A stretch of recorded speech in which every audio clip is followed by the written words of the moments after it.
Hello kids, हम लोग कक्षा 12वीं एनसीईआरटी जीव विज्ञान का 13वां चैप्टर पढ़ रहे हैं, जीव और समष्टियाँ।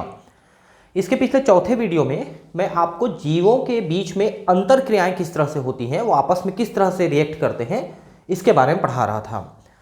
और मैंने ये पढ़ाया कि जो पौधे हैं वो अपने आप को बचाने के लिए, जो चरने वाले जानवर हैं उनसे बचाने के लिए अपने अंदर किस प्रकार की व्यवस्थाएं करते हैं, किस प्रकार के केमिकल्स पैदा करते हैं। जैसे मैंने आपको बताया था कि ये जो पौधा है, आक का पौधा यानी मदार कैलोट्रोपिस, ये अपने अंदर एक जहरीला ग्लाइकोसाइड बनाता है जो उसके दूध के रूप में, मिल्क के रूप में रहता है, लेटेक्स, है ना। और अगर इसको कोई जीव खा लेता है तो उसके हृदय गति रुक सकती है और उसकी मौत हो सकती है, इसलिए इसको कोई भी जानवर नहीं खाता है। नेक्स्ट है स्पर्धा। देखिए, स्पर्धा तीन प्रकार से हो सकते हैं। एक होता है जो अपने ही जाति के सदस्यों के बीच स्पर्धा होती है, जैसे कुत्ते का कुत्ते के साथ, बिल्ली का बिल्ली के साथ, इंसान का इंसान के साथ, ऐसा। दूसरा होता है अंतर जातीय, मतलब दूसरे जातियों के बीच में, जैसे कुत्ते का बिल्ली के साथ या बिल्ली का शेर के साथ, ऐसा। और तीसरा होता है वातावरण के साथ प्रतिस्पर्धा, मतलब वातावरण आपको मारना चाहता है और आप उससे बचना चाहते हो, इस तरह से आप में अनुकूलन पैदा हो रही है। तो इसमें से वातावरण वाला प्रभाव तो बहुत ज़्यादा खतरनाक है ही, लेकिन जब अंतर और अंतरा जाति का आप देखते हैं तो अंतरा जातीय, मतलब एक जाति के अंदर जो स्पर्धा है वो ज़्यादा खतरनाक होता है, क्योंकि उनकी सभी की आवश्यकताएं एक जैसे हैं, इसलिए वो एक ही चीज़ के लिए, एक ही सोर्स के लिए वो स्पर्धा करते हैं, लड़ते हैं। जब डार्विन ने प्रकृति में जीवन संघर्ष और योग्यता की उत्तरजीविता के बारे में कहा तो वह निश्चयी कायल था कि जैव विकास में अंतर जातीय स्पर्धा एक शक्तिशाली बल है। तो स्पर्धा तो बहुत कठिन विषय है, उससे जीतना रहता है और जो जीतता है वही जीवित रहता है। योग्यता की उत्तरजीविता, जो जीवित रहने के लिए योग्य है, जो स्पर्धा में जीतने के लिए योग्य है कंपटीशन में, क्योंकि वहाँ पर दूसरा कोई नियम नहीं है, सिर्फ योग्य को ही चुना जाता है वहाँ पर। तो योग्यता की उत्तरजीविता, इसको बताते समय डार्विन ने कहा कि भी लोगों के बीच में, जीवों के बीच में स्पर्धा होती है, जो जीतता है वही जीवित रहता है। आमतौर पर यह माना जाता है कि स्पर्धा उस समय शुरू होती है जब निकट रूप से संबंधित जातियां उन्हीं संसाधनों के लिए स्पर्धा करती हैं जो सीमित है, लेकिन यह पूरी तरह से सच नहीं है। सामान्यतः हम ये समझते हैं कि वे जातियां जो एक ही भोजन को, एक ही आवास को प्राप्त करना चाहते हैं, वो आपस में लड़ते हैं, आपस में स्पर्धा करते हैं, लेकिन ऐसा नहीं है। क्यों? पहली बात तो यह है कि ये असंबद्ध जातियां भी एक ही संसाधन के लिए स्पर्धा कर सकती हैं। ठीक है, अलग अलग जातियां एक दूसरे से स्पर्धा कर सकती हैं एक ही जगह रहने के लिए, एक ही फूड खाने के लिए। जैसे दक्षिण अमेरिका की कुछ उथली झीलों में आगंतुक फ्लेमिंगो और वहीं की आवासी मछलियां साझा आहार झील में प्राणी प्लवक के लिए स्पर्धा करती हैं। झील में जूप्लैंक्टन है, प्राणी प्लवक मतलब छोटे छोटे जंतु, उन जंतुओं को वहां की मछलियां भी खाना चाहती हैं और फ्लेमिंगो पक्षी भी खाना चाहता है। तो अब ये एक दूसरे से स्पर्धा करने लगेंगे। अब आपको ऐसा लग रहा होगा कि मछली चूंकि जल में है और वहीं पर वो कीड़े हैं, मछली को ज़्यादा उपलब्ध होता होगा, लेकिन ऐसा नहीं है। वो कीड़े ऊपर में तैरते रहते हैं, तो ऊपर से वो पक्षी भी बहुत तेज़ी से डाइव करके उसको उठा लेता है, तो दोनों के बीच में कड़ी स्पर्धा चालू हो जाती है। दूसरी बात यह है कि स्पर्धा के संसाधनों का सीमित होना आवश्यक है, क्योंकि अगर संसाधन सीमित हैं तभी स्पर्धा होगी। अगर असीमित हैं, बहुत ज़्यादा हैं, उनको भी पुर जाएगा, उनको भी पुर जाएगा, सबको पुर जाएगा, तो फिर वो स्पर्धा नहीं होगी। बाधा स्पर्धा में एक जाति की अशन दक्षता दूसरी जाति की बाधाकारी और संदमनी उपस्थिति कारण घट सकती है। कई बार ऐसा होता है कि जो एक जाति है वो पर्याप्त भोजन उपलब्ध होने के बावजूद दूसरी जाति को खाने नहीं देता है, वो उसको संदमित करता है, उसको रोकता है, और उसके कारण से दूसरी जाति जो है या तो नष्ट हो जाती है या दूसरे तरीके से उसको एडजस्ट करना पड़ता है।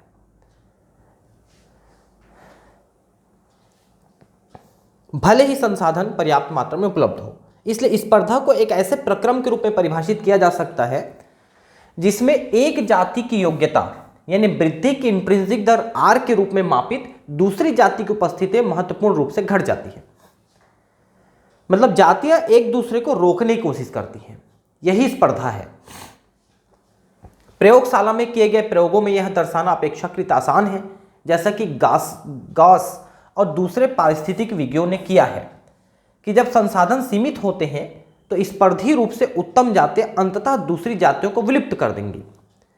गॉस का एक नियम यह है कि अगर एक जाति ज़्यादा पावरफुल है और दूसरी जाति कमज़ोर है और पावरफुल वाला दूसरी कमज़ोर जाति को खाने पीने नहीं दे रहा है तो दूसरी जाति विलुप्त हो जाएगी, क्योंकि उसको खाने पीने रहने के लिए जगह नहीं मिलेगा तो विलुप्त तो होएगी।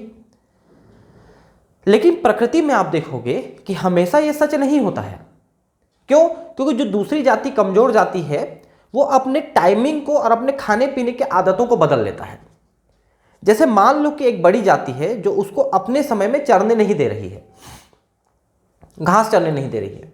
दोनों का टाइमिंग मान लो कि सुबह 8 बजे से लेकर शाम को 4 बजे तक चरने का टाइम था दोनों का। अब एक मजबूत पार्टी जो है वो दूसरे को कमजोर पार्टी को दबा दिया और नहीं चरने दे रहा है, तो कमजोर पार्टी क्या करेगा? या तो 8 बजे से पहले चर लेगा या 4 बजे के बाद चरेगा, ताकि वो जो मजबूत पार्टी है वो वहां से चली जाए। तो इस तरह से अपने खाने पीने की आदतों को, समय को बदल करके जो कमजोर वाले हैं, कमजोर जातियां हैं, वो भी जीवित रह जाते हैं। ऐसे बहुत कम एग्जाम्पल देखने को मिलते हैं कि कमजोर जाति नष्ट ही हो जाए। ऐसे बहुत कम एग्जाम्पल देखने को मिलते हैं। प्रकृति में इस प्रकार की स्पर्धी बहिष्कार के साक्ष्य हमेशा निर्णायक नहीं होते, लेकिन कुछ मामलों में ठोस और स्वीकार्य पारिस्थितिकी जन्य साक्ष्य मिलते तो हैं। ऐसे कुछ एग्जाम्पल हमारे पास हैं जरूर, हालांकि हमेशा सच नहीं होते। ये कुछ एग्जाम्पल हैं, जैसे देखिए डार्विन ने एक द्वीप समूह में अपना रिसर्च किया था। उस द्वीप समूह को कहते हैं गैलापेगोस द्वीप समूह, गैलापेगोस। ये द्वीप समूह इसलिए बोलते हैं क्योंकि 21 छोटे बड़े द्वीपों से मिलकर ये द्वीप समूह बना है। जैसे भारत के आसपास जो द्वीप समूह है, जैसे आप अंडमान निकोबार द्वीप समूह पढ़ते हैं वैसा। तो ये द्वीप समूह जो है 21 द्वीप समूह में इन्होंने अध्ययन किया। वहां पर एक चीज हुआ, वहां बड़े साइज के कछुए हुआ करते थे, बहुत बड़े बड़े साइज के, जो 200 साल तक जीवित रहते थे। वे बड़े कछुए आराम से वहां रह रहे थे। फिर क्या हुआ, कुछ लोगों ने वहां ले जाके बकरी छोड़ दिया, बकरी। अब बकरी वहां तेजी से वृद्धि करने लगे क्योंकि खाने पीने की पर्याप्त मात्रा थी वहां पर। और उन बकरियों ने क्या किया, उन कछुओं को खाने नहीं दिया। इस तरह से स्पर्धा पैदा कर दी कि कछुए को खाना मिलना बंद हो गया। और इस कारण से वो कछुए धीरे धीरे धीरे धीरे वहां से विलुप्त हो गए। और आखिरी कछुआ जो है, जो ले जाके जू में रखा गया था अभी 3-4 साल पहले, उसकी मौत हो गई। तो अब वो गैलापेगोस आइलैंड में वो जायंट जो कछुए हैं बड़े साइज के, वो अब नहीं मिलेंगे आपको। इस टाइप की विलुप्ति जो है प्रकृति में कई बार देखने को मिलती है। ये देखो, गैलापेगो द्वीप में बकरियां लाई जाने के बाद एबिंगडॉन कुछ 1 दशक में ही विलुप्त हो गए। ये एबिंगडॉन उन्हीं बड़े कछुए का नाम है। ये 10 साल के अंदर ही विलुप्त हो गए, जिसका स्पष्ट कारण था बकरियों की अत्यधिक चारण दक्षता। प्रकृति में स्पर्धा होने का दूसरा प्रमाण स्पर्धी मोचन है। यहां पर थोड़ा सा फुल स्टॉप अगर लगाने में गलती किया है। सीधा सा मतलब था एबिंगडॉन जो कछुए थे वो नष्ट हो गए बकरियों के कारण से। स्पर्धी रूप से उत्तम जाति की उपस्थिति कारण जिस जाति का वितरण छोटे से भौगोलिक क्षेत्र तक प्रतिबंधित हो गया है, स्पर्धी जाति को प्रयोगात्मक रूप से हटा दिए जाने पर उनकी वितरण परास नाटकीय ढंग से फैल जाती है। कई बार ऐसा होता है कि जो ज़्यादा पावरफुल प्रजाति है वो दूसरे प्रजाति को नष्ट तो नहीं करती है, लेकिन वो एक निश्चित जगह पे सीमित कर देता है। ठीक है, तो वो जब उस स्पर्धी जाति को हटा दिया जाता है तो फिर से वो फैल जाते हैं, जो कमजोर जाति है वो फैल जाते हैं। कॉनेल के बहिष्कृत क्षेत्र प्रयोगों ने दर्शाया कि स्कॉटलैंड के चट्टानी समुद्र तटों पर बड़े और स्पर्धी रूप से उत्तम बार्निकल बैलेनस की अंतर्ज्वारी क्षेत्र में प्रमुखता है। और इसने छोटे बार्निकल चैथैलेमस को उस क्षेत्र से निकाल दिया। बार्निकल एक समुद्री जंतु है, वो वहां पर था, ठीक है। ये इन्होंने लिखा है स्कॉटलैंड के चट्टानी समुद्र में, स्कॉटलैंड, वहां पर ये बार्निकल जो बैलेनस नाम की बार्निकल है वो वहां पर आया, ग्रो किया, और वहां के जो पुराने बार्निकल थे जिनको हम चैथैलेमस कहते हैं वो नष्ट हो गए, वो वहां पर नहीं टिक पाए क्योंकि वो स्पर्धा ज्यादा हो गई। आमतौर पर मांसाहारियों की अपेक्षा शाकाहारी और पादप अधिक प्रतिकूलता प्रभावित होते हैं, क्योंकि शाकाहारी प्राणी के पास यह है कि वो निश्चित रूप से किसी पौधे को खा सकता है, और जिस पौधे को खा सकता है उसी को खा सकता है। पौधे बहुत सारे प्रकार के हैं लेकिन वो सबको नहीं खा पा रहा है।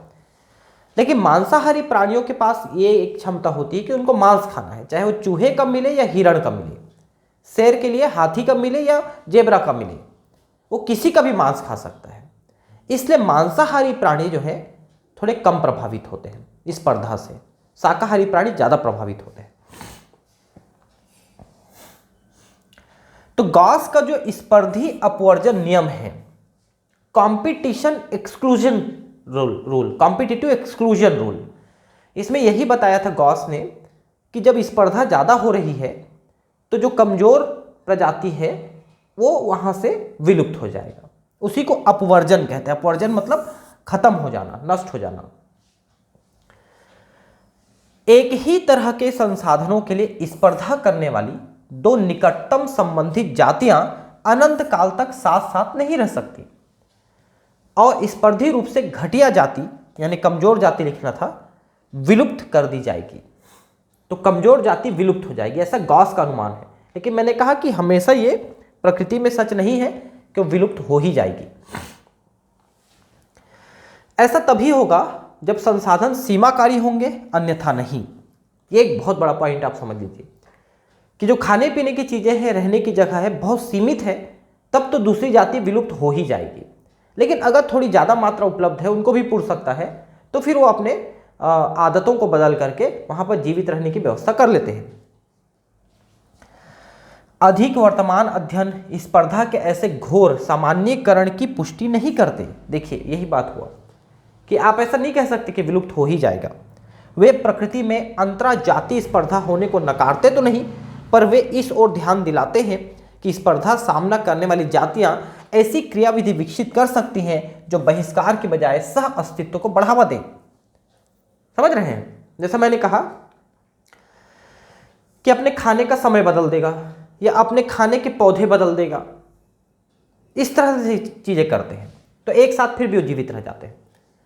ऐसी एक क्रियाविधि संसाधन विभाजन है। ये देखिए, संसाधन विभाजन, आपके पास जो भी खाना उपलब्ध है उसकी टाइमिंग को बदल लीजिए, उसका समय बदल लीजिए। अगर दो जातियां एक ही संसाधन के लिए स्पर्धा करती हैं तो उदाहरण के लिए वे अशन यानी आहार के लिए भिन्न समय अथवा भिन्न चारण प्रतिरूप चुनकर स्पर्धा से बच सकती हैं। वही बात मैंने कहा कि चरने का समय बदल लेंगे, वो बड़े वाले के आने से पहले और जाने के बाद चर लेंगे, कोई दिक्कत नहीं है। मैक आर्थर ने दिखाया कि एक ही पेड़ पर रह रही फुदकी यानी बार्बलर एक पक्षी है कि 5 निकटता संबंधित जातियां स्पर्धा से बचने में सफल रहीं और पेड़ की शाखाओं और वितान पर कीट शिकार के लिए तलाशने की अपनी चारण गतिविधियों में व्यवहारिक भिन्नताओं के कारण साथ साथ रह सकती थी। तो जो बार्बलर पक्षियां हैं, एक ही पेड़ पे 5 प्रकार की पक्षियां, तो उन्होंने क्या किया, अपने पसंदीदा कीट को जिसको खाते हैं उनको चेंज कर लिया, दूसरे दूसरे कीट खाने लगे, समय बदल लिया, है ना। तो इस तरह से उन्होंने 5 प्रजातियों ने एक साथ रहना सीख लिया। भले ही उनके बीच में बहुत अंतर था, वो एक दूसरे से पहले कंपटीशन करते थे, फिर एक साथ रहना सीख गए वो लोग। अब है परजीविता। परजीविता यानी पैरासाइटिज्म। इसका मतलब यह है कि एक प्रजाति दूसरे प्रजाति के ऊपर निर्भर करेगा, और दूसरी प्रॉब्लम यह है कि वो उसमें कोई बीमारी भी पैदा करेगा, कोई बीमारी वो ट्रांसफर कर सकता है, तब वो परजीवी कहलाएगा। तो क्या मानव भ्रूण एक परजीवी है? क्योंकि वो तो मदर से वो फूड मटेरियल लेता है, तो नहीं है परजीवी। क्यों नहीं है? क्योंकि वो एक ही प्रजाति के हैं और दूसरा वो बीमारी पैदा नहीं करता है, इसलिए वो परजीवी नहीं है। लेकिन जैसे एस्केरिस आपके पेट में है कृमि, तो फिर वो परजीवी है। या मलेरिया हो गया तो परजीवी है, या जीवाणु विषाणुओं से कोई रोग होगा तो वो परजीवी है, क्योंकि दूसरे प्रजाति के हैं जो आपके शरीर में प्रवेश करके आपको बीमार कर रहे हैं। यह मानते हुए कि जीवन के परजीवी प्रणाली में रहने और खाने की मुफ्त व्यवस्था है, तो यह आश्चर्य की बात नहीं है कि परजीविता पादपों से लेकर उच्च कोटि कशेरुकों तक इतने अधिक वर्गीय समूहों में विकसित हुआ है। सबसे आसान जिंदगी परजीवियों की है। आराम से वो लोग रहते हैं अपने पोषक के अंदर और खाते पीते पड़े रहते हैं और ऊपर से उनको बीमार भी करते हैं। इसे सबसे आसान जिंदगी इन्हीं की मानी जाती है, परजीवियों की। और इसीलिए परजीवियों के प्रकार अनगिनत प्रकार के विकसित हुए हैं, अनगिनत प्रकार हैं उनके। जीवाणु के कितने स्पीसीज हैं, वायरस के कितने स्पीसीज हैं, कोई गिनती नहीं है। कुछ को आप जानते हो, बहुत सारे को नहीं जानते हो। ऐसे और कितने प्रकार के परजीवी हैं जो आपको तरह तरह से बीमार करते हैं या पादपों को बीमार करते हैं। अनेक परजीवी परपोषी विशिष्ट के रूप में विकसित हुए हैं। वे परपोषी केवल एक ही जाति पर परजीवी जीवन बिताते हैं। जैसे कि मान लो प्लाज्मोडियम की जो प्रजातियां हैं जो आपको मलेरिया करती हैं, तो जो प्रजातियां मानव में मलेरिया पैदा करती हैं वो प्रजातियां दूसरे जंतुओं में मलेरिया पैदा नहीं करती हैं। वैसे दूसरे जंतुओं में कुछ और बीमारी पैदा करती हैं तो हमारे में पैदा नहीं करती हैं। ऐसे करके वो पोषक विशिष्ट हो जाते हैं, मतलब एक निश्चित पोषक के अंदर ही वो वृद्धि कर सकते हैं। इस प्रकार परपोषी और परजीवी दो सह विकसित होते हैं। ध्यान से समझ लीजिए इस बात को। सह विकसित का मतलब है एक दूसरे के साथ वो विकास किए हैं, मतलब जिस जिस तरह से पोषक जो है वो विकसित होता गया, परजीवी अपने आप को भी उसके हिसाब से ढाल के विकसित हुआ है। इसलिए वो अब तक लाखों वर्षों से अब तक उसके शरीर में वो विद्यमान रह सकता है, क्योंकि लाखों करोड़ों वर्षों में जंतुओं में, पादपों में बहुत ज़्यादा मतलब परिवर्तन हुए हैं, विकास हुआ है। तो अगर ये परजीवी अपने आप को नहीं बदलते तो फिर वो वहाँ से हटा दिए जाते हैं। मतलब ये जो जंतु और पादप हैं उनको कब के खत्म कर चुके रहते हैं, लेकिन उन्होंने भी अपने आप को विकसित किया, तो दोनों का विकास एक साथ हुआ। इसको को इवोल्यूशन कहते हैं, सह विकास कहते हैं, एक साथ विकसित हुए। अर्थात एक ही परपोषी जाति के साथ सफल होने के लिए अगर परपोषी परजीवी को अस्वीकार करने या प्रतिरोध करने के विशेष साधन विकसित करता है, तो परजीवी को उन साधनों को निष्प्रभावी और व्यर्थ करने के लिए साधन विकसित करने होंगे। क्योंकि हर पोषक ये चाहता है कि परजीवी उसके अंदर विकसित मत हो, और वो उसके विकास को रोकने की व्यवस्था करता है। और जैसे ही वो ये व्यवस्था करता है, उस व्यवस्था को तोड़ने की व्यवस्था परजीवी करता है, ताकि वो उसके अंदर विकसित हो सके। तो दोनों का विकास एक साथ चल रहा है और दोनों एक साथ विकसित हो रहे हैं। अपनी जीवन शैली के अनुरूप परजीवी ने विशेष अनुकूलन विकसित किए, जैसे कि अनावश्यक संबंधी अंगों का अभाव, परपोषी से चिपकने के लिए आसंजी अंगों या चूषकों की उपस्थिति, पाचन तंत्र का लोप तथा उच्च जनन क्षमता। परजीवी ने क्या क्या विकसित किए? पहला यह है कि उसको अंदर में रहने के लिए जिन चीज़ों की आवश्यकता है सिर्फ उन्हीं को उसने रखा। बाकी अंग जो है, बाकी पार्ट उसने विलुप्त कर दिए, जिसकी जरूरत ही नहीं, आप क्या करोगे रख के। दूसरी बात कि परपोषी के अंगों से चिपकने के लिए, रस चूसने के लिए उनके पास चूषक अंग और चिपकाने वाले अंग होने चाहिए। जैसे एस्केरिस के पास है, टीडिया सोलियम के पास है, इसके पास है, लिवर फ्लूक के पास है। वो आराम से चिपक जाते हैं और शरीर से रक्त को या दूसरे जो द्रव हैं उनको चूस सकते हैं वो। और दूसरा है कि उच्च जनन क्षमता, वो अत्यधिक मात्रा में बच्चे पैदा करते हैं। अत्यधिक मात्रा में कौन? परजीवी की बात कर रहा हूँ मैं। अत्यधिक मात्रा में अंडे या अत्यधिक मात्रा में लार्वा पैदा करते हैं। क्यों? क्योंकि जिस पोषक में वो विकसित हुए हैं वो पोषक उनको नष्ट करने में लगा है, और एक पोषक के दूसरे पोषक में जाने के लिए संभावनाएं बहुत कम होती हैं, इसलिए वो ज़्यादा मात्रा में प्रजनन करते हैं, ताकि कम संभावना को भी अधिक संभावना में बदला जा सके। ठीक है, तो इस तरह से परजीवी ने अपने आप को विकसित किया है। परजीवियों का जीवन चक्र प्रायः जटिल होता है, जिसमें 1 या 2 मध्यस्थ पोषक अथवा रोगवाहक होते हैं, जो इसके प्राथमिक परपोषी के परजीवीकरण को सुगम बनाते हैं। ये क्या लिखा है आप समझ लीजिए। परजीवी के जीवन चक्र में वो क्या करते हैं, एक के बजाय 2 या 3 परपोषी को शामिल करते हैं। जैसे आप मलेरिया के बारे में जानिए। मलेरिया में वो मानव शरीर पे मलेरिया पैदा करता है, और जब मादा एनाफ्लीज उसको काट के जाती है, उसके खून को लेके जाती है, तो उसमें वो चला जाता है और उसमें विकसित होकर फिर जब वो किसी को काटती है तो उसमें पहुंच जाते हैं। तो मतलब एक मानव से दूसरे मानव में पहुंचने की क्या व्यवस्था है। उसके लिए उसने बड़ा सटीक जुगाड़ किया कि मच्छर को हम माध्यम बनाते हैं। मच्छर तो खून पिएगी ही, वो तो मुख्यमंत्री से लेकर प्रधानमंत्री तक का खून पीती है, आपने रोबोट पिक्चर में देखा। तो एक मानव से दूसरे मानव में ट्रांसफर करने के लिए उन्होंने मध्यस्थतों का सहारा लिया। ज़्यादातर जो परजीवी हैं वो किसी न किसी मध्यस्थ का सहारा लेते हैं। कुछ है जो जल और मृदा या हवा से जाते हैं, उससे उनकी संभावनाएं बढ़ जाती हैं दूसरे परजीवी में जाने के लिए। क्योंकि एक चीज़ और दूसरे परपोषी में जाने के लिए, क्योंकि एक बात समझिए कि जो परजीवी हैं वो उस अपने पोषक को जिसके अंदर वो विकसित किए हैं उनको वो खत्म भी कर देते हैं। जैसे आपको मान लो मलेरिया हो गया, तो मलेरिया से मौतें हो जाती हैं, देखें हेपेटाइटिस से मौतें हो जाती हैं।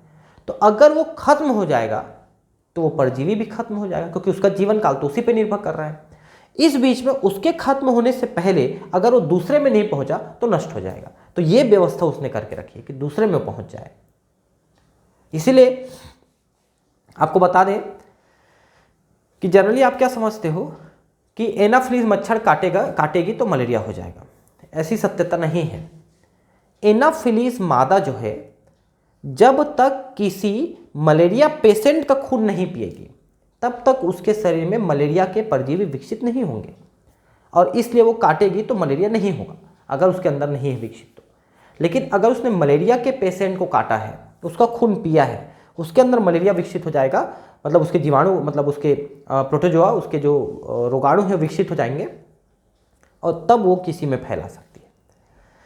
इसलिए अगर किसी को मलेरिया हुआ है तो सबसे पहले काम करिए कि उसके बिस्तर में मच्छरदानी लगाइए, ताकि उसको कोई नया एनाफ्लीज मत काट पाए, और बाकी सब सदस्य भी मच्छरदानी में सोना शुरू कर दीजिए। तो ये चक्र टूटेगा। इस चक्र को तोड़ने का यही उपाय है कि हम अगर पूरी दुनिया में ये फैला दें कि भाई जिसको मलेरिया हो रहा है वो मच्छरदानी में सोने लग जाए, तो फिर मलेरिया का चक्र टूट जाएगा और एक दिन मलेरिया से मुक्त हो जाएगी पूरी दुनिया। लेकिन ऐसा हो नहीं पाता है। मानव यकृत पर्णाव यानी लिवर फ्लूक, पर्णाव कृमि परजीवी है, ट्रिमेटोड पैरासाइट है। आपको पता है ना लिवर फ्लूक क्या है ना, फैसियोला हिपेटिका। हालांकि वो मानव में कम और भेड़ में ज्यादा विकसित करता है। अपने जीवन चक्र को पूरा करने के लिए 2 मध्यस्थ पोषकों जैसे घोंघा और मछली पर निर्भर करता है। यहां पर थोड़ा सा ये जो मानव लिख दिया है ना, इसके जगह इसको भेड़ लिखना था तो आपको ज्यादा समझ में आता। भेड़ के गॉल ब्लैडर में, पित्ताशय में ये लिवर फ्लूक रहता है और अपने अंडे पैदा करता है। अंडे उसके मल पदार्थ से निकल के बाहर आते हैं, और मल कहाँ पर करती है भेड़? ज़्यादातर तालाब के अंदर, क्योंकि तालाब में घुसती है खाने के लिए और वहीं पर मल त्याग कर देती है तालाब में। तो तालाब में इसके मल से जो अंडे आए हैं साथ में, वो अंडे फूट जाते हैं, उसमें से लार्वा निकलती है जिसको हम कहते हैं मिरासीडियम लार्वा। ये लार्वा तालाब में जो घोंघे होते हैं ना, प्लेनॉर्बिस, बुलिनस, ये घोंघे हैं, इनके अंदर घुस जाती है, उनके शरीर में छेद कर घुस जाती है मिरासीडियम लार्वा घोंघे के अंदर।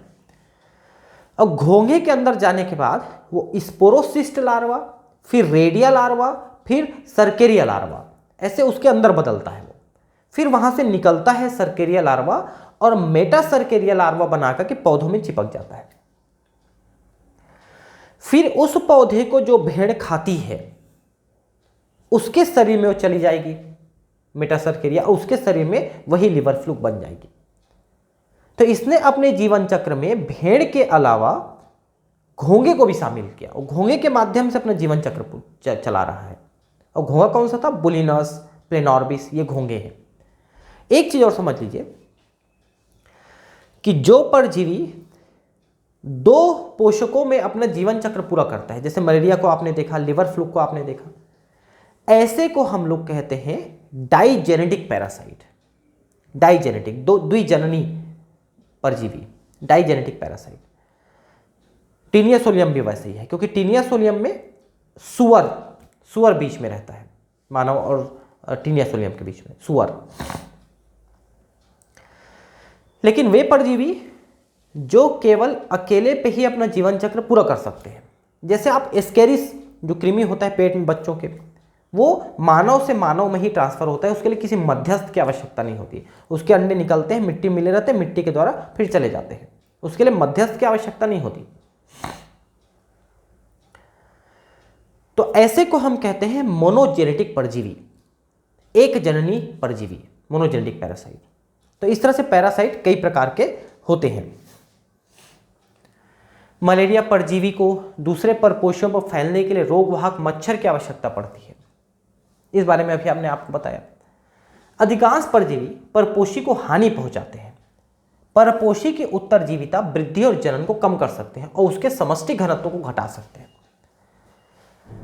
परपोषी की उत्तरजीविता का मतलब है उसके जीवित रहने की संभावना कम हो जाएगी, जिसपे पैरासाइट विकसित हुआ है, और वो मार सकता है, उसको मर सकता है। वो उसकी वृद्धि और जनन को कम कर सकता है, जनन क्षमता कम हो जाएगी, वृद्धि करने की क्षमता कम हो जाएगी शरीर की, और उसके समष्टि घनत्व को घटा सकता है। समष्टि घनत्व मतलब जनसंख्या को घटा सकता है। जैसे कई बार ऐसा हुआ है कि किसी गांव में प्लेग फैला, किसी गांव में हैजा फैला, पहले ज़माने में होता था ये। आखिरी बार 1992 में प्लेग फैला था सूरत में। तो ऐसे जब होते थे ना पहले ज़माने में, तो पूरा का पूरा गांव, पूरा का पूरा शहर मर जाता था, तो वहाँ की जनसंख्या पूरी खत्म हो जाती थी। ऐसा है। वे परपोषी को कमजोर बनाकर उसे परभक्षण के लिए अधिक असुरक्षित बना देते हैं। मान लो कोई जंतु है बेचारा, वो बीमार पड़ा हुआ है तो भाग नहीं सकता है, अब उसको खाने वाले जो हैं उनको आसानी से पकड़ सकते हैं और आसानी से खा सकते हैं। जैसे मान लो हिरण है, उसको शेर खाना चाहता है, हिरण भाग के जान बचा रहा है, लेकिन मान लो कमजोर हो गया हिरण, तो फिर कैसे जान बचा पाएगा वो? क्या आप ऐसा मानते हैं कि एक आदर्श परजीवी परपोषी को हानि पहुंचाए बिना पनप सकने योग्य होना चाहिए? यस। अगर परपोषी को वो मत मारे, वो जीवित रहे, तो उस परजीवी के लिए ये आसान हो जाएगा जिंदगी जीना, क्योंकि वो लंबे समय तक जिएगा तो लंबे समय में उसके अंदर रह सकता है। जैसे आपने हाथी पांव बीमारी का नाम सुना होगा, फाइलेरियसिस, हाथी पांव बीमारी। वो भी कृमि के द्वारा होता है। वो कृमि उसके शरीर के अंदर बैठे रहती है, अपने हस्बैंड वाइफ दोनों बैठे रहते हैं, मेल फीमेल, और वहीं पर प्रजनन करके लार्वा पैदा करते रहते हैं। तो भले ही शरीर के अंग फूलने लगते हैं, लिम्फ भर जाने से, लसिका भर जाने से पैर फूल जाएगा, या वृषण कोष फैल जाएगा, या स्तन ग्रंथि फूल जाएगी, ऐसा, लेकिन उसकी मौत तो नहीं होती ना। वो अगले 10, 20, 30 सालों तक, 40 सालों तक जिंदा रहेगा। तो उतने समय तक तो वो परजीवी, जब तक वो जिंदा है अपने नॉर्मल लाइफ के बराबर, उतने तक तो उस परजीवी को कोई चिंता नहीं है, वो आराम से अपने जीवन जी सकता है। और फिर उस बीच में वो दूसरे में जाने की व्यवस्था भी कर लेता है कि हाँ भाई उसके बच्चे दूसरे में पहुंच जाए, क्योंकि वो मच्छर का प्रयोग करके दूसरे में भेज देती है। तो वहाँ पर भी व्यवस्था है, ठीक है, दूसरे में भेजने की। लेकिन ऐसी स्थिति में उनकी समस्या थोड़ी कम हो गई, क्योंकि जो परपोषी है वो ज़्यादा लंबे समय तक जीवित रह रहा है। इसलिए ऐसा विकास हर परजीवी को करना चाहिए कि मरे मत। तब प्राकृतिक वर्ण ने ऐसे पूरी तरह से अहानिकारक परजीवों का विकास क्यों नहीं किया? ऐसा होना चाहिए था, लेकिन नहीं हुआ, क्योंकि प्रकृति ये नहीं चाहती है कि कोई भी जीव अधिक समय तक जिए। आप सोचिए कि मानव आज के डेट में 60-70 साल तक जीवित रहता है एवरेज। मान लो यही मानव बीमार होना बंद हो जाए या बीमारी के द्वारा मरना बंद हो जाए, तो हर मानव 100-200 साल तक जिंदा रह जाएगा। तो प्रकृति का बैलेंस बिगड़ जाएगा। इसलिए प्रकृति ने ऐसे परजीवियों का विकास किया जो उस परपोषी को मार सकता है। और दूसरा कारण यह भी था कि अगर ये परपोषी जीवित रहेगा उसके अंदर परजीवी भी जीवित रहेगा, तो सभी मानव में या सभी जंतु में वो परपोषी के अंदर सभी परजीवी ज्यादा मात्रा में हो जाएंगे, तो उनकी जनसंख्या भी बढ़ जाएगी। तो दोनों की जनसंख्या को रोकने का एक बढ़िया साधन है। जैसे एक बीमार आदमी मर गया, उसके शरीर में असंख्य मात्रा में कीटाणु विकसित हो चुके हैं, तभी वो बुरी कदर बीमार होकर मर गया। अब मर गया तो आप क्या करते हो? आप उसको जला देते हो। मान लो जला देते हो। देखिए, हिंदुओं में जो जलाने की प्रथा चालू हुई इसीलिए चालू हुई क्योंकि ज्यादातर लोगों की मौत तो बीमारी से होती है, बूढ़े होके बीमार होके। उनको जला दिए तो सारे बैक्टीरिया वायरस नष्ट हो गए जो उसके शरीर के अंदर थे। ठीक है, बाकी जो प्रथाएं हैं, आप किसी और समाज से बिलोंग करते हो, आप क्या करते हो उसमें मैं कमेंट नहीं करूंगा, वो भी अपनी जगह पे अच्छी हैं कि मान लो आप दफना देते हो तो खाद बन जाता है, वो खाद से जो है पौधों को भी फायदा होता है। तो कुछ फायदे भी होते हैं, कुछ नुकसान भी होते हैं। जलाने के नुकसान ये है कि उससे जो धुआं निकलता है उसमें कुछ जीवाणु विषाणु बचे हुए निकल जाते हैं, या धुआं निकलता है वो कम से कम थोड़ा सा नुकसानदायी है। दफनाने का फायदा ये है कि खाद बन जाता है। नुकसान ये है कि बैक्टीरिया वायरस जीवित रह जाते हैं, पानी में जाता है, आप पानी पियोगे उसमें चला जाएगा। हर चीज के फायदे नुकसान है। ठीक है, तो प्रकृति ने यह व्यवस्था की कि कोई भी परजीवी या कोई भी परपोषी जिस पर विकसित हो रहा है, दोनों का जीवन काल निश्चित होना चाहिए और वो नष्ट हो जाने चाहिए एक दूसरे के कारण से, ताकि उनकी जनसंख्या बहुत ज्यादा नहीं बढ़नी चाहिए। परपोषी जीव की बाह्य पृष्ठ पर असर यानी आहार पूर्ति करने वाले परजीवी बाह्य परजीवी कहलाते हैं। एक तो पैरासाइट शरीर के बाहर रहेंगे, बाहर से भोजन प्राप्त करेंगे। जैसे एक प्रकार से आप मच्छर को कह सकते हो कि मच्छर एक बाह्य परजीवी है, वो आती है पी करके चली जाती है। हालांकि वो स्थायी परजीवी नहीं है, अस्थायी परजीवी है, वो आती है पी के चली जाती है। ऐसा प्रसिद्ध उदाहरण मानव पर जू के समूह, ये स्थायी है। जुएं आते जाते नहीं हैं, वो आकर के पड़े रहेंगे। ये अलग बात है कि आप निकाल देते हो, वो अलग चीज है। दूसरे जीवों में भी जू हैं, उनको भी वो लोग एक दूसरे का निकाल के खाते रहते हैं। आप देखो कि बंदर ऐसे छाट छाट के निकाल के खाते रहता है, ये वही है इल्ली जुए। कुत्तों पर चिंचिड़िया टिक्स, कुत्तों के शरीर में भी ऐसे परजीवी होते हैं जो चिपके होते हैं, पिस्सू चिंचिड़िया, और वो पीते रहते हैं रक्त। तो बंदर वगैरह लोग जो निकाल सकते हैं ना, वो लोग इनको भी निकाल के खाते हैं, और पक्षी भी इनके शरीर में बैठ जाते हैं और निकाल के खा लेते हैं। तो इसीलिए पक्षी जो होते हैं जो कीड़े खा सकते हैं निकाल के, वो लोग बड़े जानवर जो हैं, भैंसा है, बैल है, इनके पीठ में बैठ के निकालते हैं, उनके शरीर में चिपके हुए पिस्सुओं को खाते हैं, उनसे उनको बड़ी राहत मिलती है। और इसीलिए जो जानवर हैं जिनके शरीर में ज़्यादा पिस्सू वगैरह चिपक जाते हैं, वो लोग मिट्टी में कीचड़ में लौटते रहते हैं, उससे उनको राहत मिलती है पिस्सुओं से। अनेक समुद्री मीन बाह्य परजीवी अरित्रपादों कोपीपोड द्वारा ग्रसित हैं। मीन मतलब मछली। मछलियों के शरीर पे कोपेपोड्स, अरित्रपाद, कोपेपोड, ये एक प्रकार के परजीवी बाह्य परजीवी है जो चिपके रहते हैं मछलियों से। कस्क्यूटा, अमरबेल, जिसको डोडर भी कहते हैं, आपने देखा होगा अमरबेल का पौधा दूसरे पेड़ों में ये फैले होते हैं, पीले पीले रंग के, ऐसे रस्सी जैसे, पतले पतले धागे जैसे, धागे से मोटे, रस्सी से पतले, पूरे वृक्ष में फैले रहते हैं। और इतने ज़्यादा फैले रहते हैं कि पूरा वृक्ष जो है बेचारा उससे लद जाए रहता है, उसके बाद भी वो जीवित रहता है। ठीक है, तो अमरबेल परजीवी पौधा है, इसके पास क्लोरोफिल नहीं है, पीले रंग का होता है, और वो सीधे सीधे फ्लोएम से रस चूस लेता है पौधे के। परजीवी पौधा है जो सामान्यतः बाड़ पादपों पर वृद्धि करता है, ये बड़े पादपों पर है ना। विकास प्रक्रिया के दौरान इसका पर्णहरित और पत्तियां समाप्त हो जाती हैं। यह जिस पोषी पादप पर रहता है उसी से अपना पोषण ले लेता है, उसके फ्लोएम से चूस लेता है। मादा मच्छर को परजीवी नहीं माना जाता, हालांकि जनन के लिए इसको हमारे रक्त की आवश्यकता पड़ती है। क्या आप बता सकते हैं क्यों? मैंने अभी कहा था कि वो स्थायी परजीवी नहीं है, मादा मच्छर, वो अस्थायी परजीवी है। परजीवी होने का मतलब ये है कि वो स्थायी रूप से उसके साथ जुड़ा रहे, तब वो परजीवी कहलाएगा, बाह्य परजीवी। जैसे जुएं हमारे शरीर में स्थायी रूप से रहते हैं, ये कई के शरीर में इल्लियां चिपक जाती हैं जो साफ सफाई नहीं रखते अपना, नहाते धोते नहीं है, उनके शरीर में भी पिस्सू चिपक जाते हैं, वो स्थायी हो जाते हैं। लेकिन मच्छर आती है, पी के चली जाती है, तो स्थायी नहीं है, इसलिए हम उसको पूरी तरह से परजीवी नहीं मानते हैं। तो ये बाह्य परजीवी हुए। अंतः परजीवी वे जो शरीर के अंदर विकसित होते हैं, जैसे कृमि आपने कहा पेट के अंदर हो गए, फाइलेरिया हो गया, जीवाणु विषाणु रोगाणु जो हैं जितने हमारे शरीर में विकसित होते हैं, अंदर में विकसित होते हैं, उनको हम अंतः परजीवी कहते हैं।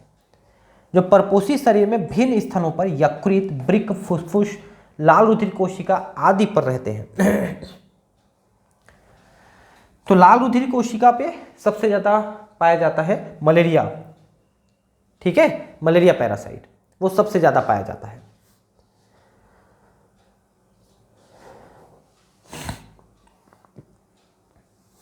यकृत में भी विभिन्न प्रकार के परजीवी हैं। जो हेपेटाइटिस है वो यकृत में ही होता है। किडनी है, किडनी में कई प्रकार के जीवाणु अटैक करते हैं जिससे किडनी फेल हो जाता है। लंग के लिए आपका न्यूमोनिया है, लंग के लिए सबसे ज़्यादा खतरनाक है ना। तो बहुत सारे परजीवी हैं। उनके आकारिकी और शारीरिक लक्षण अत्यधिक सरलीकृत होते हैं जबकि उनके जनन शक्ति को बल देते हैं। ठीक है, मतलब ये है कि जो परजीवी हैं वो सरल रूप में बने होते हैं ताकि उनको प्रवेश करने में, जीवित रहने में आसानी हो। और दूसरा उनकी जनन शक्ति, तो परजीवी जो है बहुत तेजी से विकसित होते हैं। आपको बता दें कि मलेरिया पैरासाइट जो है प्लाज्मोडियम, उसका जो स्पोरोजोइट है वो आता है मच्छर से। स्पोरोजोइट वो रक्त में आता है मच्छर के लार के माध्यम से। और जो स्पोरोजोइट है हमारे रक्त से सीधे वो लीवर में चला जाता है और लीवर कोशिका के अंदर प्रवेश करके वो बहुविभाजन करता है, स्पोरुलेशन करता है। अब बहुविभाजन के द्वारा वो 250, 500, 1000 की संख्या में नए स्पोर्स बनाता है जिनको मीरोजोइट्स कहते हैं। वो निकल जाते हैं और उतने सारे नए लीवर कोशिकाओं को इन्फेक्ट करेंगे और हर लीवर कोशिका में फिर से उतने ही बनेंगे और फिर वो निकल के फिर उतने लीवर कोशिका।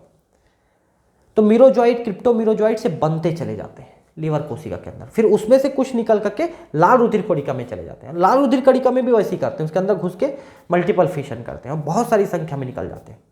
तो इधर लीवर डैमेज हो रहा है, इधर आरबीसी डैमेज हो रहा है और चेन रिएक्शन चालू हो गया। 1 से 1000, 1000 से आगे 1 लाख ऐसा या 10 लाख ऐसा, तो चेन रिएक्शन चालू हो जाता है। इसलिए बहुत तेजी से लीवर कोशिकाएं और आरबीसी डैमेज होने लगती है जिससे व्यक्ति कमजोर होने लगता है और 4-5 दिनों में ही उसकी मौत हो जाती है अगर सही ढंग से इलाज नहीं हुआ तो। जिसमें प्लाज्मोडियम फैल्सीपेरम से होने वाला जो मलेरिया है वो सबसे ज़्यादा खतरनाक होता है, उसी को मैलिग्नेंट या घातक मलेरिया कहते हैं। वो अगर हो गया किसी को तो बचाना मुश्किल हो जाता है। पक्षियों में अंड परजीविता, ब्रूड पैरासाइटिज्म। आपको पता है कि कोयल जो है अपने अंडे को कौवे के घोंसले में रख देती है और जब उसमें से बच्चा निकल के कुई कुई करके उड़ जाता है तब कौवे को समझ में आता है कि ये तो मेरा बच्चा नहीं है, कोयल का बच्चा है। ऐसे को हम कहते हैं अंड परजीविता। और बेचारी कौवे जो है उसको अपना अंडा समझ करके उसको पालन पोषण करते रहती है, उसको सेते रहती है, उसको इंक्यूबेट करते रहती है। इसको ब्रूड पैरासाइटिज्म कहते हैं। ये परजीविता का लुभावना उदाहरण है जिसमें परजीवी पक्षी अपने अंडे परपोषी घोंसले में रख देती है और परपोषी को उन अंडों को सेने इंक्यूबेट कर देती है, जैसे मैंने कहा कोयल और कौवे। विकास प्रक्रिया के दौरान परजीवी पक्षी के अंडे साइज और रंग में परपोषी के अंडों के सदृश विकसित हो गए हैं ताकि परपोषी पक्षी द्वारा विजातीय अंडों को पहचान लिए जाने और घोंसले से उन्हें निकाल दिए जाने की संभावना कम हो जाए। दोनों के अंडे डिट्टो एक जैसे होते हैं, नहीं पहचान पाता है। ठीक है, अपने आसपास के पार्क में प्रजनन ऋतु बसंत से ग्रीष्म के दौरान कोयल की गतिविधियों का पीछा कीजिए और अंड परजीविता को होते हुए देखिए। इसने कहा कि आप कोयल की परजीविता को देखिए, करने की जरूरत नहीं है, आपके पास उतना समय नहीं है कि आप इसे मगजमारी करें, आप देखते रहिए, बस दिख जाए तो अच्छी बात है। उसके लिए आपको भागने की जरूरत नहीं है, आपको कोई एक्सपेरिमेंट करने की जरूरत नहीं है। बताए, समझ लीजिए, बस यही तो दिक्कत है ना। आज हमारी जो एजुकेशन सिस्टम है वो प्रैक्टिकल कम है, थ्योरी ज़्यादा है और इतना ज़्यादा बर्डन है जिसका कोई उपयोग ही नहीं है। ठीक है, हमारे राजीव दीक्षित जी महाराज भी बोलते थे कि आज के एजुकेशन में आप जो पढ़ रहे हो उसका आपके जीवन में कहीं पर उपयोग नहीं होता है। अनावश्यक आप फिजिक्स, केमिस्ट्री, बायोलॉजी पढ़े जा रहे, जिसका कोई उपयोग नहीं है। A² + B² = ये आप कहाँ पर उपयोग करते हो बताओ? आपके जीवन में कहीं उपयोग है उसका? नहीं है।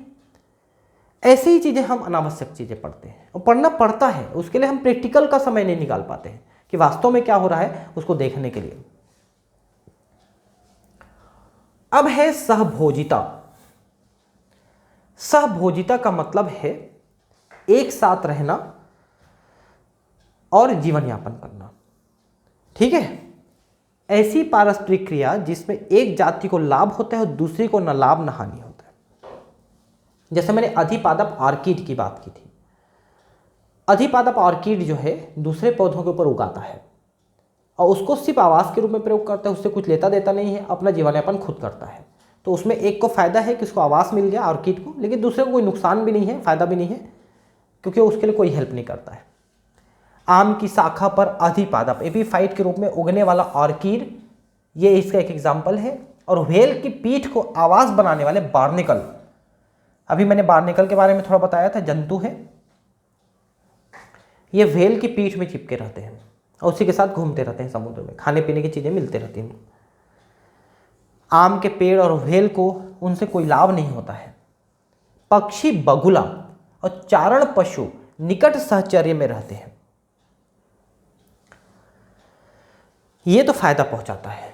जो बगुला पक्षी है ना, वो पशु के पीठ में बैठे रहता है और उसके शरीर से इल्लियों को, पिस्सों को खींच खींच के निकाल के खाते रहता है, उससे पशु को उनसे राहत मिलती है। ये प्रोटो कोऑपरेशन कहलाता है। प्रोटो कोऑपरेशन, एक दूसरे का हेल्प कर रहे हैं, उसको भोजन मिल जा रहा है थोड़ा बहुत कीड़े के रूप में और उसको कीड़े से छुटकारा मिल जा रहा है। लेकिन प्रोटो कोऑपरेशन और सिम्बायोसिस में अंतर ये है कि सिम्बायोसिस जैसे कि एल्गी और कवक मिलके, शैवाल और कवक मिलके लाइकेन बनाते हैं, वो सहजीवी हैं, वो एक दूसरे के बिना जीवित नहीं रह सकते। लेकिन सहचर्य यानी प्रोटो कोऑपरेशन में एक दूसरे के बिना जिंदा रह सकते हैं, भले ही एक दूसरे को फायदा पहुंचाते हैं रह के साथ में, लेकिन अलग रहेंगे तो भी जीवित रहेंगे। जबकि सहजीवी में एक साथ रहना जरूरी हो जाता है। यदि आप कृषि फार्म वाले ग्रामीण क्षेत्र में रहते हैं तो आपको यह दृश्य देखने को मिलेगा, बगुला और चारण पशु। ठीक है, ऐसा है। सहभोजिता का यह उत्कृष्ट उदाहरण है, जहाँ पशु चरते हैं उसके पास ही बगुले भोजन प्राप्ति के लिए रहते हैं, क्योंकि जब पशु चलते हैं तो वनस्पति को हिलाते हैं और उसमें से कीट बाहर निकल आते हैं, उनको भी ये लोग खा लेते हैं। जो झाड़ियों में और घासों में जो कीट छुपे होते हैं वो पशुओं के साथ निकल आते हैं बाहर, वो ऐसे चलते हैं तो उनको भी ये पकड़ के खा लेते हैं। उनके पीठ में चिपके हैं, उनको भी पकड़ के खा लेते हैं। बगुले उन कीटों को खा लेते हैं। अन्यथा वनस्पतिक कीटों को ढूंढना और पकड़ना बगुले के लिए कठिन होता है, क्योंकि वो घास के अंदर छुपे हैं, आप कब तक खोजते रहोगे। लेकिन जैसे ही निकलते हैं उड़ के फट से पकड़ लेते हैं लोग। सहभोजिता का दूसरा उदाहरण समुद्री एनीमोन यानी सी एनीमोन, दंशन स्पर्शक यानी स्टिंगिंग टेंटिकल होते हैं, जिसमें उनके बीच रहने वाली क्लाउन मछली का है। मछली को परभक्षियों से सुरक्षा मिलती है जो दंशन स्पर्शकों से दूर रहते हैं। देखिए, इसको समझ लीजिए। एक मछली है जिसका नाम है क्लाउन मछली। ये क्लाउन मछली जो है सी एनीमोन, समुद्री एनीमोन, इन जंतुओं के साथ रहते हैं, क्योंकि जो सी एनीमोन है उनके पास दंशक हैं, टेंटिकल्स हैं, जो दूसरे जंतु को दंश मार करके उनको बेहोश कर सकते हैं। तो वो मछली उसके साथ रहती है, क्योंकि बाकी जंतु उस मछली को खाने के लिए आते हैं तो दंश के द्वारा वो मारे जा सकते हैं, इसलिए वो पास नहीं आते। तो ये जो क्लाउन मछली है वो सी एनीमोन के संरक्षण में सुरक्षित रह जाती है। मछली को परभक्षियों से सुरक्षा मिलती है ना। क्लाउन मछली से एनीमोन को कोई लाभ नहीं मिलता, क्योंकि वो उसके साथ ही रहती है और कोई फायदा नहीं पहुंचाती है। इसलिए सहचर्य प्रोटो कोऑपरेशन का भी एग्जाम्पल आप इसको भी बोल सकते हो। सहजीवी नहीं है, प्रोटो कोऑपरेशन है। अब है सहोपकारिता, मतलब एक साथ रहना और एक दूसरे की सहायता करना। जनरली इसके बिना वो जीवित भी नहीं रहेंगे, ऐसा हो जाता है सामान्यतः। इस पारस्परिक क्रिया से परस्पर क्रिया करने वाली दोनों जातियों को लाभ होता है। कवक और प्रकाश संश्लेषी शैवाल या साइनोबैक्टीरिया के बीच घनिष्ठ सहोपकारी म्यूचुअलिस्टिक संबंध का उदाहरण लाइकेन है। लाइकेन के बारे में हमने कई बार पढ़ा। कि लाइकेन में किस तरह का सहचर्य है, सहजीवन है। लाइकेन में दो चीज़ें होती हैं, कवक और शैवाल। कवक क्या करता है, हवा से नमी को अवशोषित करता है और शैवाल को दे देता है। शैवाल उसका प्रयोग भोजन बनाने में करता है क्योंकि प्रकाश संश्लेषण कर सकता है, और प्रकाश संश्लेषण से भोजन बना के कवक को भी देता है। तो ये एक दूसरे के साथ अच्छा जीवन यापन करते हैं, सहजीवी। एक दूसरे के बिना वो जीवित नहीं रह पाएंगे, ऐसा है। कवक और उच्च पादपों की जड़ों के बीच कवक मूल यानी माइकोराइजा। देखिए, पाइनस का नाम आप सुने होंगे, पाइनस। पाइनस की जड़ों में रूट हेयर यानी मूल रोम नहीं है। रूट हेयर क्या होते हैं, ये एक कोशिकीय छोटे छोटे उभार हैं। ऐसे देखोगे तो नहीं दिखेगा, लेंस लेके देखना पड़ेगा। एक कोशिकीय उभार, तो ये जो मूल रोम होते हैं, एक कोशिकीय उभार, ये जल और खनिज लवण को अवशोषित करके पौधे को देते हैं, पौधे की जड़ों में रहते हैं। अगर ये मूल रोम विकसित नहीं होंगे तो पौधा जल को अवशोषित नहीं कर पाएगा, खनिज लवण को अवशोषित नहीं कर पाएगा और मर जाएगा। ये प्रॉब्लम होती है पाइनस के साथ। तो पाइनस ने उसकी क्या व्यवस्था की, पाइनस ने अपने जड़ों में कवक को सहारा दिया, कवक, और जड़ों में कवक का एक कवक जाल बन जाता है ऐसे, और वो जल और खनिज लवण को अवशोषित करके पौधे को देते हैं, और पौधा बदले में उनको रहने का और खाने का सामान देता है। इस तरह का जो संबंध है इसको कवक मूल यानी माइकोराइजा कहते हैं, और ये आपको पाइनस में बढ़िया से देखने को मिलेगा। पाइनस में कवक मृदा से अत्यावश्यक पोषक तत्वों के अवशोषण में पादपों की सहायता करते हैं, और बदले में कवकों को ऊर्जा उत्पादी कार्बोहाइड्रेट मिलता है उन पौधों से। सहोपकारिता के सबसे शानदार और विकास की दृष्टि से लुभावने उदाहरण पादप प्राणी संबंधों में पाए जाते हैं। जैसे देखिए, पादप को अपने पुष्प से परागण कराना है। परागण कराना है का मतलब एक पुष्प से पराग कणों को दूसरे पुष्प में भेजना है। उसके बिना पादपों का जीवन नहीं चल सकता, नए पीढ़ी नहीं पैदा हो सकती। तो इसके लिए ज़्यादातर पादप कीटों का प्रयोग करते हैं। अगर इस दुनिया से कीटों को नष्ट कर देंगे ना, तो आपको खाने के लिए सिर्फ जो है चावल गेहूं इस टाइप की चीज़ें मिलेंगी, अनाज, बस, बाकी कुछ चीज़ नहीं मिलेगी। तो ये कीटों का प्रयोग करते हैं परागण के लिए। तो कीटों को आकर्षित करने की कोई व्यवस्था करनी पड़ेगी। तो ज़्यादातर पौधे क्या करते हैं, कीटों को कुछ पारितोषिक देते हैं, कुछ इनाम देते हैं, कुछ उसकी मेहनताना देते हैं। किस रूप में देते हैं, मकरंद के रूप में। मकरंद को चूसने के उद्देश्य से आता है कीट, और एक से दूसरे में जाता है तो वो पराग कणों को ले जाकर के उनमें छोड़ देता है, उनके शरीर से चिपक के चले जाते हैं पराग कण। तो सामान्यतः ज़्यादातर पौधे इस तरह की विधि का प्रयोग करते हैं कि बदले में कुछ उनको दे देते हैं खाने पीने के लिए, और वो अपना परागण कार्य कर देते हैं। लेकिन कुछ पौधे धोखा भी देते हैं, ये भी मैं आपको बताता हूँ। अभी थोड़ा सा पढ़ लेते हैं एक लाइन, फिर हम ये धोखा वाली बात को भी आपको बताते हैं। पादपों को अपने पुष्प परागित करने और बीजों के प्रकीर्णन के लिए प्राणियों की सहायता चाहिए। न केवल परागण के लिए बल्कि बीजों को भी एक स्थान से दूसरे स्थान में। जैसे देखिए, एक सिंपल एग्जांपल मैं आपको बताता हूँ। आप लोग देखे होंगे कि आपके घरों में, छतों में जगह जगह पीपल बरगद के पौधे उगाते हैं, विशेषकर ऊपर जहाँ पर आपका टैंक लगा है पानी का, वहाँ उगाते हैं। कभी सोचा है कि पीपल बरगद वहाँ पर कैसे उगा? तो एक्चुअली पक्षी जो होते हैं वो इनके फलों को खाते हैं, और इनके जो बीज होते हैं उनमें वो रासायनिक क्रिया कर देते हैं। इनके जो पाचक एंजाइम हैं उनके बीज को, उनके बीज आवरण को कमजोर कर देते हैं। ये प्रकृति का नियम है उनका करने का। फिर वो बीज उनके मल पदार्थ से बाहर आ जाते हैं। तो ये पक्षी आपके छत ऊपर घूम रहे हैं लगातार, उनके मल पदार्थ से उनके बीज आपकी छत में पहुंच गया पीपल बरगद का, और जैसे ही थोड़ा पानी मिला, नमी मिली, वो बीज अंकुरित हो गए और पौधे बन गए। इस तरह से पक्षी जो हैं विशेषकर, वैसी तरह से दूसरे जानवर भी हैं। अगर आपके घर में गाय भैंस रहे होंगे तो आप देखे होंगे कि फलों के सीजन में वो गाय बैल जो है वो फल खा के आ जाते हैं, जैसे आम खा के आ गए, और आम खा के आने के बाद गुठलियाँ उगल देते हैं आपके घर में, ऐसा भी आपने देखा होगा। तो इस टाइप की प्रक्रिया द्वारा भी वो बीजों का प्रकीर्णन करते हैं कि एक स्थान से खा के दूसरे स्थान में या तो मल त्याग कर देते हैं या उगल देते हैं। तो न सिर्फ परागण बल्कि बीजों के प्रकीर्णन के लिए भी ये जंतु बहुत महत्वपूर्ण भूमिका निभाते हैं। स्पष्ट है कि पादप को जिन सेवाओं की अपेक्षा प्राणियों से है उसके लिए शुल्क तो देना होगा। पुरस्कार अथवा शुल्क के रूप में परागकारियों पॉलिनेटर को पराग यानी पॉलिन और मकरंद नेक्टर तथा प्रकीर्णकों को रसीले और पोषक फल देते हैं। तो परागण के लिए कीटों को बुलाना है, उसके लिए आप उनको बुलाने के लिए मकरंद है और ये है, इनको देख करके रस है उनको दिखा करके बुलाते हैं। विभिन्न सुगंध भी पैदा करते हैं, विभिन्न आकर्षक पुष्प पैदा करते हैं, कीड़े आते हैं उनके पास। और वैसे ही अगर फलों को बीजों को प्रकीर्णित करने हैं तो फल आपके स्वादिष्ट होने चाहिए ताकि उसको जंतु खाए और जाकर के मल त्याग करे और वो बीज उसके साथ निकल आए।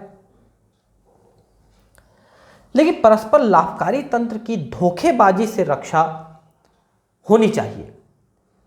ठीक है, उदाहरण के लिए ऐसे प्राणी जो परागण में सहायता किए बिना ही मकरंद चुराते हैं। अब देखिए दोनों तरफ से कैसे धोखा हो रहा है। कुछ ऐसे कीड़े होते हैं जो आते हैं मकरंद चूस के चले जाते हैं, परागण नहीं करते हैं। तो ये एक प्रकार से पौधे के लिए धोखा हो गया बेचारे के लिए। अब इसमें एक धोखा और है जो यहां पर कहीं पर लिखा है, उसको मैं आपको बता रहा हूं। देखिए, आपने प्राणियों का धोखा तो देखा कि प्राणी जो है पौधे को धोखा दे रहे हैं, बिना परागण किए ही वो मकरंद चूस के चले जा रहे हैं। तो क्या पौधे भी कभी धोखा देते हैं? तो यस, एक पौधा जिसका नाम अभी मैंने लिया था ऑर्किड अधिपादप, ये दूसरे पौधों के ऊपर उगे हैं, दूसरे पेड़ों के ऊपर उगे हैं। ये क्या करते हैं, अपने पुष्प को कीट के मादा के आकार का बना देते हैं। जब ध्यान समझिए, मतलब अपना जो पुष्प बना रहे हैं वो मादा कीट के आकार का उनके जैसा दिखने वाला पुष्प बना रहे हैं। अब जो नर कीट है दूर से देखता है कि वहां मेरी मादा बैठी हुई है, वो पुष्प को देख के समझता है, और वो नर जो कीट है वो उस पुष्प के पास, जिसको अपनी मादा समझ रहा है, उसके पास आके उसके साथ प्रणय क्रिया शुरू कर देता है, उसके साथ मैथुन करने की कोशिश करने लगता है। और जब तक वो समझ पाता है कि ये मादा नहीं है, कोई धोखा है, तब तक उसके परागकण उसमें चिपक जाते हैं। अब देखता है कि उसकी मादा तो दूसरे पेड़ में है, दूसरे पौधे में है, क्योंकि वो भी वैसी धोखा देके रखा है। वहां से उड़ के बेचारा जाता है उसके पास, उसके साथ फिर से मैथुन करने की कोशिश करता है। इस बीच में ये वाला परागकण उसके में पहुंच गए, अब वो फिर धोखा खा गया बेचारा। इसको लैंगिक धोखेबाजी कहते हैं, सेक्सुअल डिसीट कहते हैं, सेक्सुअल डिसीट, लैंगिक धोखेबाजी। इतना बड़ा धोखा कि आप उसको मादा है करके बुला रहे हो और मादा है ही नहीं। वो बेचारा कीट ऐसे ही घूमते रह जाता है, एक मादा से दूसरे मादा के पीछे घूमते रह जाता है। जैसे कुछ लड़के जो हैं लड़कियों के पीछे घूमते रह जाते हैं, वैसा। आगे पढ़ते हैं क्या लिखा है। अब आप देख सकते हैं कि पादप प्राणी पारस्परिक क्रिया में सहोपकारियों के लिए प्रायः सह विकास क्यों शामिल है। तो इस तरह से जो एक दूसरे का हेल्प करते हैं वो एक दूसरे के हिसाब से विकसित हुए हैं। सह विकास अर्थात पुष्प और इसके परागकाणी जातियों के विकास एक दूसरे से मजबूती से जुड़े हुए हैं। उनका विकास, जैसे कीट का विकास पौधे के अनुसार हुआ या पौधे का विकास कीट के अनुसार हुआ, आप ये कह सकते हैं, ताकि वो एक दूसरे की सहायता कर सके। जैसे अंजीर के पेड़ों की अनेक जातियों में बर्रे की परागकाणी जातियों के बीच मजबूत संबंध है। देखिए, ये अंजीर और बर्रे के बीच पारस्परिक क्रिया है। बर्रे द्वारा परागित अंजीर पुष्प। देखिए, असल बात यह है कि अंजीर है, बरगद है, पीपल है, ये सब एक ही श्रेणी के पौधे हैं। फाइकस कैरिका अंजीर, फाइकस बेंगालेंसिस बरगद, फाइकस रिलीजियोसा पीपल। इनमें पुष्प जो होते हैं वो एक विशेष प्रकार के पुष्प क्रम में रहते हैं, जिसको अपन हाइपेंथोडियम कहते हैं। फल जैसा आप देखे होंगे बरगद पीपल में फल बनता हुआ, वो फल नहीं है, वो है पुष्प क्रम, यानी पुष्पों का गुच्छा, ये पुष्प क्रम है। अंजीर के फल में बर्रे द्वारा दिए गए अंडे, तो फल नहीं है, वो पुष्प क्रम है, जिसको हाइपेंथोडियम कहते हैं। अब इसके अंदर यानी हाइपेंथोडियम के अंदर बहुत सारे पुष्प लगे हुए हैं और एक छिद्र होता है ऊपर में। उस छिद्र के द्वारा ये बर्रा उसके अंदर घुस जाता है, उस हाइपेंथोडियम को जो फल जैसा दिख रहा है उसके अंदर घुस गया, और अंदर घुस करके वो अपने अंडे वगैरह वहीं पर दे करके पड़े रहता है या पड़े रहती है। और उसके अंदर पुष्पों में वो एक से दूसरे में भी जाती है जब वो निकल करके, तो भी वो परागण करा देती है। तो इसके अंदर जो पुष्प है उसी की एक पुष्प की संरचना ये है। ठीक है, तो ये एक पुष्प है, आप देख सकते हैं, इसमें ये परागण कराएगा कीट, इसके अंदर घुसेगा निकलेगा, घुसेगा निकलेगा, दूसरे में जाएगा, ऐसा परागण करा देता है। ठीक है, ये हाइपेंथोडियम प्रकार का पुष्प क्रम है जो यहां पर चल रहा है, दिख रहा है आपको।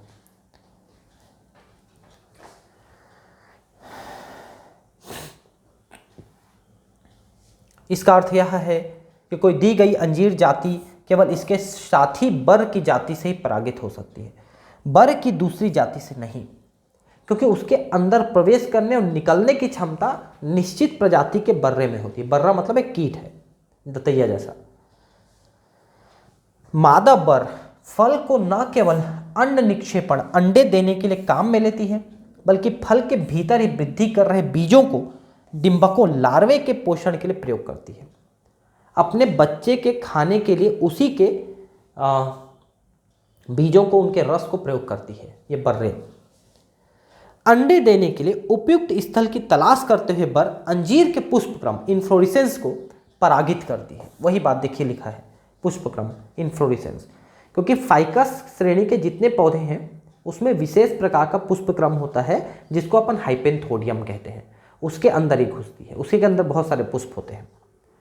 इसके बदले में अंजीर अपने कुछ परिवर्धनशील बीज परिवर्धनशील बर्रे के डिंबकों को आहार के रूप में देती है। कुछ को बीज को खा लेते हैं, वो कोई बात नहीं, बीज तो बहुत सारे हैं। अब वही फल टूट के गिरते हैं, हाइपेंथोडियम फल, जब वो हाइपेंथोडियम पुष्पक्रम जो है वो टूट के जब गिरती है इससे, बरगद से, पीपल से, उनको खाते हैं पक्षी। अब उसके अंदर बहुत सारे बीज बने थे, कुछ को लार्वे ने खा लिया और परागण वगैरह कराने में मदद कर दिया, अब वो तो तैयार हो गए, बीज तैयार हो गए अंदर में। अब उसको खा लिए पक्षी, अब पक्षी जाके मल त्याग करते हैं, उसमें वो बीज निकल आते हैं प्रोसेस किए हुए, फिर वो अंकुरण करके नए पौधे बनाते हैं। इसलिए जगह जगह आपके पीपल बरगद अपने आप उगते रहते हैं।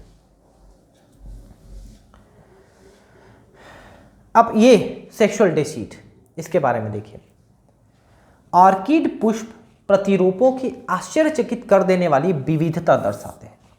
अब देखिए कि ऑर्किड एक पादप है, तो उसके पास नर्वस सिस्टम, सोच समझ नहीं है, उसके बावजूद उसने अपने पुष्प को मादा कीट के जैसे कैसे बनाया, कि नर कीट जो है इतना धोखा खा जा रहा है कि उसी मादा कीट को मैथुन करने के लिए आ जाता है।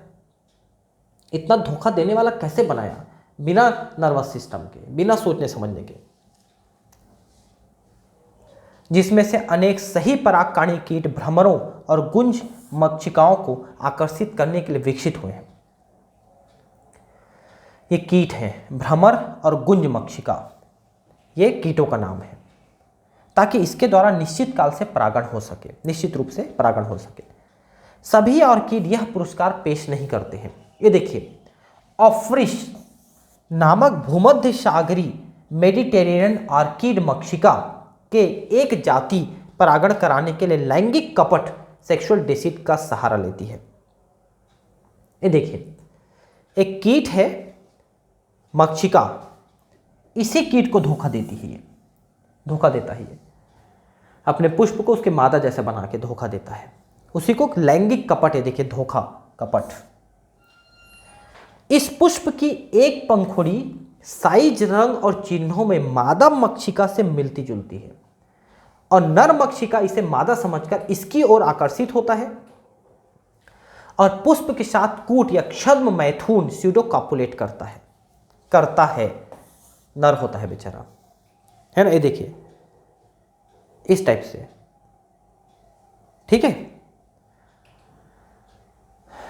इस प्रक्रम के दौरान इस पुष्प से पराग झड़कर उस पर गिरते हैं। जब वही मक्षिका दूसरे पुष्प से कूट मैथुन करता है तो यहाँ शरीर पर लगे पराग डाल देता है और इस प्रकार पुष्प को परागित करता है। तो बेचारा कीट जो है वो घूमते रह जाता है, लेकिन उसको अपनी मादा नहीं मिलती है। ये लोग सिर्फ धोखा देते हैं। मगर विकास के दौरान किसी भी कारण से मादा मक्षिका का रंग प्रतिरूप जरा से भी अगर बदल जाता है तो परागण की सफलता कम रहेगी। अतः ऑर्किड पुष्प अपनी पंखुड़ी को मादा मक्षिका के सदृश बनाए रखते हैं। देखो तो भला कैसा जादू है, कैसा एकदम आश्चर्य है कि उसकी मादा अपने आप को बदलती है, अपने रंग रूप को थोड़ा भी बदलती है तो पुष्प भी अपने रंग रूप को बदल देता है और बिल्कुल मादा जैसा ही बना के रखता है। लो तो कैसे पता चलता है उनको, और कैसे बदलना है ये कैसे पता चलता है उनके जीन्स में। इसलिए मैं बोलता हूँ कि हर जगह विज्ञान नहीं है, हर जगह आप साइंस के भाषा नहीं बोल सकते। कई ऐसी चीज़ें हैं जो प्रकृति ने अपने ढंग से निर्धारित की है, जो आपकी समझ से बाहर की चीज़ें हैं कि ये कैसे हो रहा है, ठीक है। ओह खत्म, बहुत अच्छी बात। चलिए तो हम नेक्स्ट क्लास में अगला चैप्टर लेके आएंगे, है ना। Thank you, bye.